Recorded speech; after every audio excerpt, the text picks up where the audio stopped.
Ar žinojai, kad vos 1–2 procentai skysčių trūkumo gali sumažinti dėmesio ir atminties funkcijas? Moksliniai tyrimai rodo, kad net nedidelė dehidratacija reikšmingai veikia organizmą. Ji didina nuovargį, dirglumą ir silpnina sprendimų kokybę.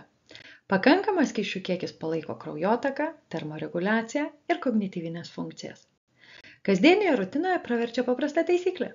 Stiklinė vandens atsikėlus, stiklinė prieš kiekvieną kavą arba, dar paprasčiau, buteliukas visada matomoje vietoje. Nes įprotį padeda įtvirtinti taip vadinamas inkaravimas. Ta pati stiklinė, kaskart, pavyzdžiui, keičiant užduotį. Tai tas pats kaip alyva mechanizmui. Be jos viskas stringa. Kada šiandien išgersi artimiausią stiklinę vandens?